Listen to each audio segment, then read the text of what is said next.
First and foremost, I would like to express my heartfelt gratitude to the President. I'm really thankful that I am one of the scholar. This is more than just assistance, but rather a source of inspirations, a gift of hope. Makakatulong po ito sa aming mga estudyante, especially ngayon, fourth year na kami. So therefore, makakatulong po ito sa amin sa mga thesis, sa mga school expenses. Thank you. Thank you for the opportunity. You are one of the great president here in the Philippines. Thank you. Unang-una, gusto ko magpasalamat sa Pangulong President Ferdinand Marcos Jr. sa cash assistance na binigay niya sa amin, especially yung 100,000, malaking bagay po sa amin dito sa barangay, sa Sulu, especially sa Parang. Sa barangay ko po, napag-isipan ko yung cash assistance na binigay ni Presidente, maaaring pwede kong i-procure ng example sa submersible pump para kasi sa kakulangan ng tubig or sa isang bagay. And then also, naisip ko na pwede kong ipamili ng genset, which is kailangan din namin yun sa aming barangay dahil sa kakulangan ng kuryente. Masayang-masaya kami, kinagagalak namin na i-welcome si Presidente dito sa Sulu dahil personal niya kaming binisita at saka personal din kami magpapasalamat sa kanya kahit dito hindi man namin siya makausap. Pero malaking bagay yun sa amin na binisita niya kami mismo dito sa Sulu dahil ibig sabihin nun, pinahalagahan niya lahat ng sulok ng bansa, especially sa mga sityo at saka kabaranggayan na pwedeng matulong ng cash assistance na binigay niya sa amin. Ang bigas po ay mahalaga sa amin, katulad namin mahihirap. Kasi ito ang important sa amin. Kaya sana po na tuloy-tuloy ang pagbibigay sa mga katulad namin mahihirap.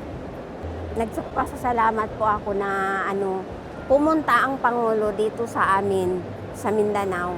Marami pong salamat, Mr. President, sa sa pagbibigay mo sa amin ng ayuda.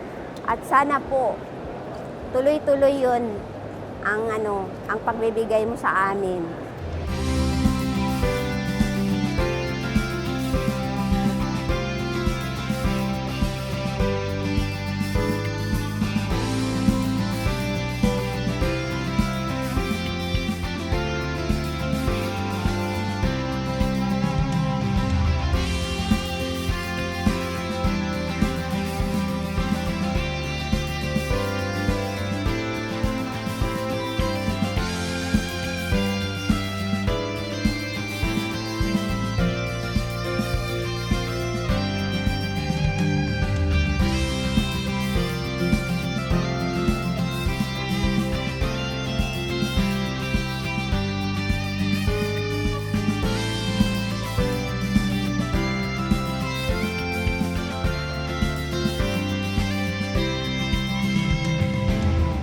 At ako naman ay natutuwa na nakarating ako dito sa inyo para naman tignan itong aming bagong programa. Nung ako ay unang umupo, na-interview po ako.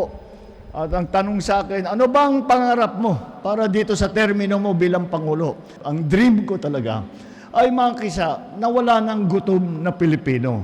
Huwag po kayong mag-alala. Ito po ay hindi minsanan lang to.